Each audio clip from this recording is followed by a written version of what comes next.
Hallo, ons is December Street en julle kyk in Conflits. Check it out. Check it out. Do it.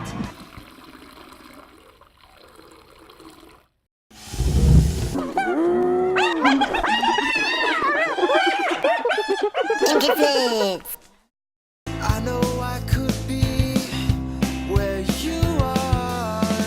So vertel my waarom is julle besig? Album is nou uit. Eerste album is uit en hy sal meer as 'n jaar uit en ja, ons het 'n bietjie getoer op die album en nou het 'n hele paar singles van die album afgekom wat goed gedoen en dink ek so ja, ek dink ons is pretty much nou op 'n plek waar ons soos evaluate waar ons wil gaan, soos tipies wat 'n band moet doen na eerste album dink ek soos into a second album, soos wat se rigting gaan jy, wat het gewerk, wat het nie gewerk nie. So ja, ons is nou besig om soos 4 of 5 songs te doen saam met verskillende producers en kyk wat gebeur daarmee en verskillende input van buite af kry. So ja, ons werk bietjie saam met Ben van Good Luck, saam met ou Graham Smith, die cricket speler. Nee. Ek kan cricket speel, maar hy speel nie.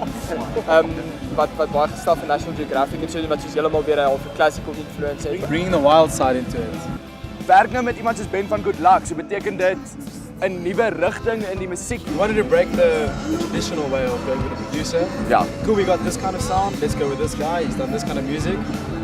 We were like, let's change it up completely. If you do this sound, let's take the guy that does the exact opposite sound. So obviously we want an outside perspective. We want someone that's completely different that can add a twist and you're like, whoa! Didn't even think of that. That's happened. We were in the studio and are recording our next single yesterday. It sounds awesome. Like it's completely different to what we had expected. Ja. Very 70s. Funky, Very 70s disco vibes. Is daar planne van wanneer die album gaan uitkom wat julle nou mee besig is? Het julle so 'n tydperk wat mense kan uitkyk daarvoor? Op hierdie stadium gaan dit seker nie 'n vol album vinnig wees nie. So ons kyk na 'n paar singles wat ons doen en dan maybe soos first half van next year EP uitbring met so 6 of 7 van daai tracks.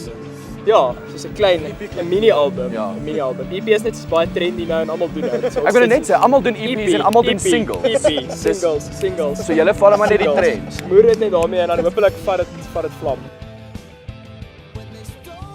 Julle het dit afgepoel in julle vorige musiekvideo om in water te kan speel. Ek het nou nog water in my ore. My maat het my geleer as daar water in jou ore is, dan gaan staan jy op een been, dan gaan jy so. Werk dit. As jy enigiets van ons wil weet, hou ons dop. Hierbo Facebook, Twitter, YouTube. Check it out.